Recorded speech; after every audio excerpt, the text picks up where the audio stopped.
Already monitoring شروع کر دی ہے، اور جہاں جہاں اس کا ان ایس او پیز کا احترام نہیں کیا جاتا یا ان کی صحیح امپلیمنٹیشن نہیں کی جاتی، تو وہاں پہ اب آپ کو پتہ ہے کہ ایکشن بھی لیا جا رہا ہے، اور آپ اس کے بارے میں اخبارات میں، ٹیلی ویژن کے اوپر دیکھتے رہتے ہیں۔ تو اب ہم یہ کہہ رہے ہیں کہ ماسک کا استعمال جو ہے اس کی بھی پہلے کی نسبت زیادہ سختی کے ساتھ مانیٹرنگ ہوگی، اور اس حوالے سے کچھ ایسے اقدامات بھی کیے جائیں گے کہ وہ لوگ کہ جو ماسک کے بغیر ان صورت احوال میں دیکھے جائیں گے تو ان کو تنبیہ بھی کی جائے گی اور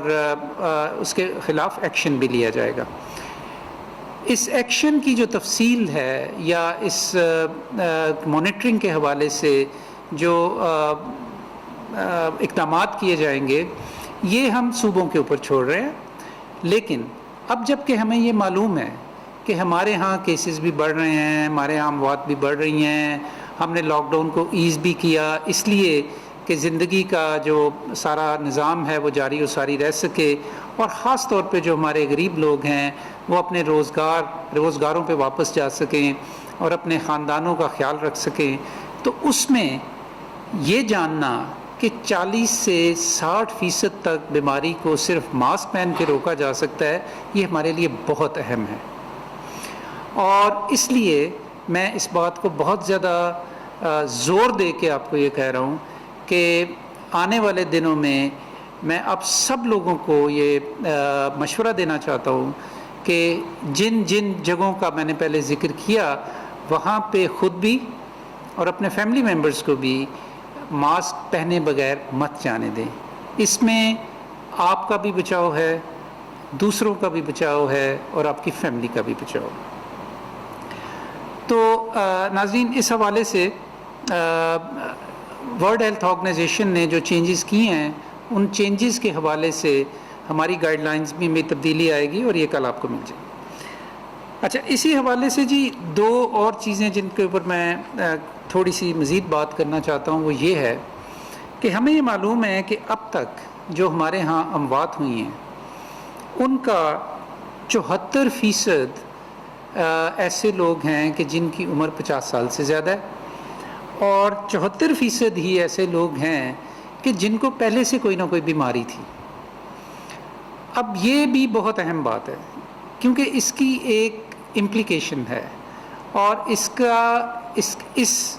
انفارمیشن کی بنیاد کے اوپر ہم ایسے اقدامات کر سکتے ہیں، حکومت بھی اور لوگ بھی اور خاندان بھی، کہ جس سے ہم اپنے ایسے لوگوں کو بچا سکتے ہیں کہ جن کے بیمار ہونے کا احتمال زیادہ ہے اور بیمار ہو کے کرٹیکل صورتحال میں جانے کا امکان زیادہ ہے۔ تو اس حوالے سے ایک تو جو معمر افراد ہیں یا جن کی عمر 50-60 سال سے زیادہ ہے ان کی دیکھ بھال اور ان کو بچاؤ، ان کا بچاؤ کیسے کرنا ہے فیملیز نے، اس کے لیے ہم نے ایک علیحدہ سے گائیڈ لائنز بنائی ہیں۔ اگین وہ گائیڈ لائنز ہماری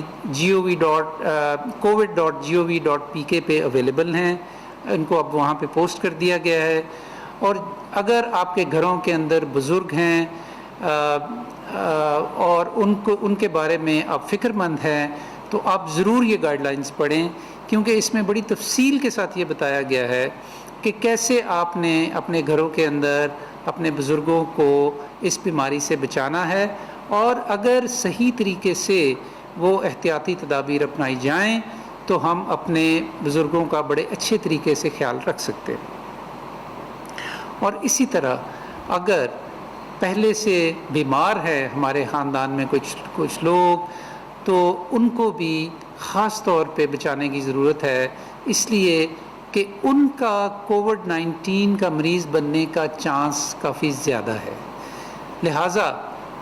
اگر کسی طرح کی بھی کوئی بیماری، میں کسی مخصوص بیماری کا نام نہیں لینا چاہتا کیونکہ پھر وہ یہ خیال پیدا ہوگا کہ شاید اس کے علاوہ اگر کوئی بیماری ہے تو پھر آپ محفوظ ہیں، لیکن جو ہماری کامن بیماریاں ہیں ان میں اگر کوئی مبتلا ہے شخص تو اس کی بھی خاص طور پہ آپ کو حفاظت کرنی چاہیے، کیونکہ اب تک جتنی اموات ہوئیں، میں دوبارہ دہراتا ہوں، 74% ان میں ایسے لوگ تھے کہ جن کو پہلے سے یا ذیابیطس تھی یا بلڈ پریشر تھا یا دیگر کئی طرح کے امراض تھے،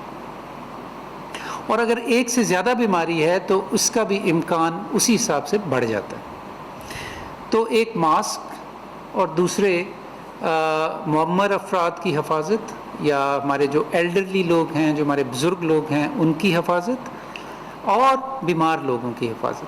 یہ 3 چیزیں ایسی ہیں کہ جن کے اوپر اگر ہم خاص طور پہ احتیاطی رویہ اپنائیں تو بہت ساری بچت ہو سکتی ہے۔ اچھا جی، اب میں آپ کے سامنے کچھ اعداد و شمار رکھنا چاہتا ہوں کہ جو کہ اہم ہیں ہمارے جاننے کے لیے، جس میں ایک جو بہت ہی اہم چیز ہے وہ یہ کہ ہمارے روزانہ کی بنیاد پہ جو ٹیسٹ ہیں جو ہمیں یہ بتاتے ہیں کہ ان میں سے کتنے جو ہیں وہ کنفرم کرونا وائرس کے مریض ہیں اور کتنوں کو یہ مرض نہیں ہے، ان کی تعداد اللہ کا شکر ہے کہ بتدریج بڑھ رہی ہے۔ ابھی بھی ہمارا جو ہدف تھا کہ 30,000 روزانہ کے حساب سے ہمارے ٹیسٹ بڑھنے چاہیے، ہم ابھی وہاں نہیں پہنچے، لیکن پچھلے 24 گھنٹے کے اندر بہرحال ہم نے 23,100 ٹیسٹ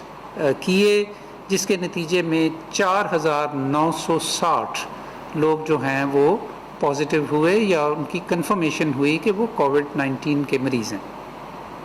یا اس کی ان کو انفیکشن ہے۔ ناظرین، یہ اگر ہم اس کی شرح نکالیں تو یہ تقریباً 21.4% لوگ ہیں کہ جو پازیٹیو ہوئے ان تمام لوگوں میں کہ جن کے ٹیسٹ کیے گئے پچھلے 24 گھنٹے کے اندر۔ پاکستان میں جو ہم نے اب تک ٹوٹل ٹیسٹ کیے ہیں وہ تقریباً 6,83,608 ہو گئے ہیں، کافی بڑی تعداد ہے۔ اور جو ایک اچھی بات ہے اس میں جی وہ یہ ہے کہ عالمی اعداد و شمار کے ساتھ ساتھ ہمارے ہاں بھی 34% جو لوگ ہیں جو اب تک جن کو 26 فروری سے لے کے اب تک جن کو کرونا وائرس پازیٹیو ہوا، ان میں سے 34% جو ہیں مکمل طور پہ ریکور ہو کے اپنی زندگیوں میں واپس لوٹ چکے۔